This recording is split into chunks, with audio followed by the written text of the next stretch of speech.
medalya po na nagpapatunay na kahit po mahirap kami, pero naman po kaming maipagmamalaki.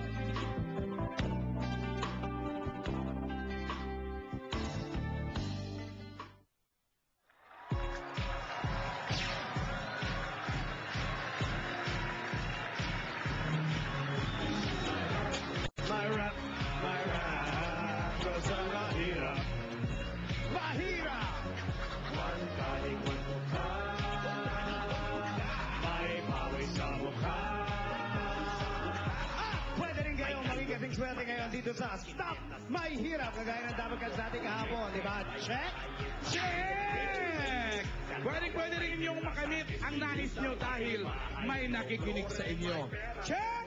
Check! Eto muna ang check na Dabber Cats dito sa studio. Idea family from Australia. Check! Ayun o, check! The Riego family from Bahrain. Check! Kasama rin natin ang Taketane family from Japan. Check! Check! The Caballero family from Nevada, US of A. Check! Andito rin ang Al-Hobaishi family from Kuwait. Check! Check! Imaysay family from New Zealand. Check! Casero family from Taiwan. Check! Peralta family from Abu Dhabi. Check! At kasama rin natin mula sa Paranaque, the SMGI Daycare Parents. Check! The San Jacinto Catholic School from Pangasinan. Check! Happy Teacher's Day. O yung mga taga Cavite, Binakayan Elementary School. Check! BFP Sons and Daughter Association of Bulacan. Check! At ang ever so young from Bacoor, Cavite, the senior citizens. Check! Check na check yan! Mula sa mga isinulat nyo kanina, pakikinggan natin ngayon ang nais ninyo. Ayan sila, Toy Beach, oh. Nagsusulat, oh. Akala mo may exam. Lahat sila kung anong nais nila. Yun, inulok. Lahat kasi tayo mayroong mga nais sa buhay, kaya yan, pwede niya isulat at may makikinig sa inyo. Tama. Mamaya rin makikilala natin ng isang televiewer na sumulat ng nais niya. Noong Miyerkules, naalala nyo, kwento ng isang magsasaka na pakinggan natin. Abangan nyo naman mamaya kung ano ang nais ng isang estudyante na taga Cavite. Ito muna ang maswerte natin kasama sa studio. Gusto niya, stop na ang hirap. Step! Step na ang hirap. Hindi pala. Sige na, Alan.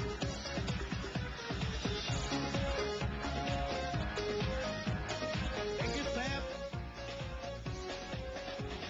Ang nais niya ay magkaroon ng dagdag na panggastos sa pagpapagawa ng kanilang bangka. Ay, tabing dagat. Oo nga, para sa pangkabuhayan ng aking asawa at makapundar ng gamit sa bahay. Ito ay nagmula sa isang tutor na housewife, taga Santa Monica, Hagonoy, Bulacan. Ayan na, number 373, Marilu B. Reyes! 373! Ayan o! Yeah, ang dami nilang... 373. Okay na yan. Alam na natin yan. Marilu! Nag-tutor ka? Dati po. Ha? Dati po, last year. Ngayon, wala na. Bakit? Sideline lang po.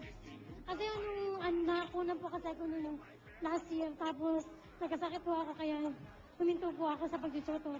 Kaya ka ba pumayat din? Ano ba Kitang-kita trabaho mo namin yan. dati? Ba't nag-tutor ka? Ano po, teacher po ako. Elementary teacher. Talaga? Grade school. So, ano, wala ka na talaga sa serbisyo? Wala po. Tumigil na talaga. Pinagkakitaan nyo itong... Ano trabaho ni Mr. mo? Bakit kailangan nyo ng bangka? Hanap po ay po niya sa pagkukuha ng pagkain sa sulim, saka pagkain ng alimango, saka sugpo. Sunib? Ano yun? Ano po yun? Pagkain po ng alimango, saka sugpo. Ano tsura nun? Parang seaweeds? Hindi. Parang lumot ba? Ganon? Hindi, para po siyang paros. alam niyo, parang tulya, parang gano'n po. Ayun pala- Seafood for another seafood. Oh, yung pala yung mga nanunulib. Iyon ang tawag doon. Nanunulib? Nanunulib. Ang hirap. Oo nga. So nagbabangka siya habang nangunguha siya noon. Kaya gusto mo ng bangka. Nasira po yung bangka namin. Nung bagyo? Hindi po. Sa tagal na po ng pagkakagamit. Luma Medyo luma na. Naku, ang Okay, dali eto lang na. yan. Ang para sa magandang simula. This is our Roleta!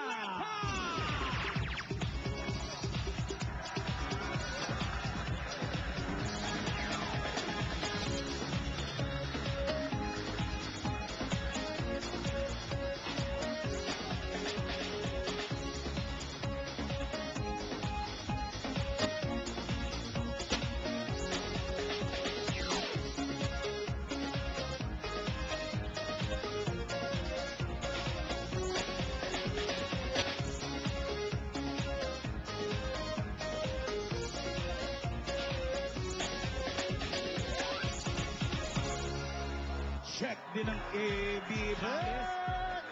Ibibades! Stop my hirap dito sa ating Roleta. Alan Kay, paliwanag natin kung ano ang mangyayari. Ay, naku, ang dali lang. Pag dyan sa Violet, 10,000 pandagdag ng tuition ng anak mo. Eto, pag brown, groceries. Yan o, kami isang card para sa masarap na pagkain ng pamilya. Pag puti, 15,000 na pansimula o dagdag sa pagkakitaan doon sa pangkanyong nasira. Pero pag dito natapat sa orange, Ay, lahat ng nasabi ko, sama-sama na. Check. jackpot ka dyan. Kaya good luck sa'yo. Hawakan mo na ang gilid ng roleta. At kung handa ka na, sige na, pwesto mo na. Lakasan mo, ha? Spin it, Marilu! Sana matapat sa orange! Orange, orange, orange, orange!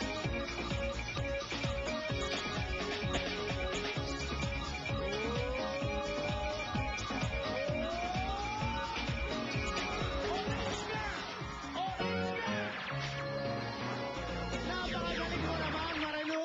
Teacher! Ayan na! Congratulations! Ibigay mo na yung 10,000. 10,000 at saka 15,000. Pagsamahin, 25,000 pesos plus groceries.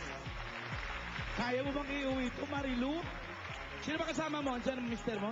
Opo, andyan po mister ko sa tita ko. Okay. Hoy, halika na, mister. Sumama ka dito. Sumakay ka na dito. Baba kayo dyan! Una-una po sa lahat, maraming salamat po sa Itbulaga. Binigyan niyo ako pagkakataon na matupad yung sinimit-mi namin sa buhay. Maraming salamat po.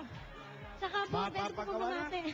Oh, sige, pag bumati ka, Binabati ko po mga taga Hagonoy, Bulacan, kapitbahay namin.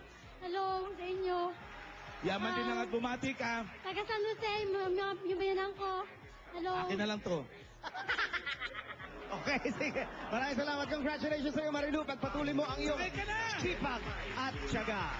At sa mga nasa bahay naman, pwede rin kayo magpadala ng nais nyo at kwento sa likod ng mga ito. Ipadala na yan sa State Office. At maya-maya lang, makikilala natin ang isang masipag na estudyante na si Setlin Zapanta. At alamin natin kung ano ang nais niya. This is my rap. Stop my hirap!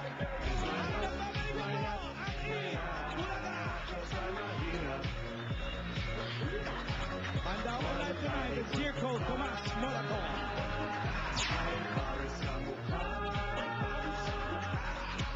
May kalyo is matigas. Chinela.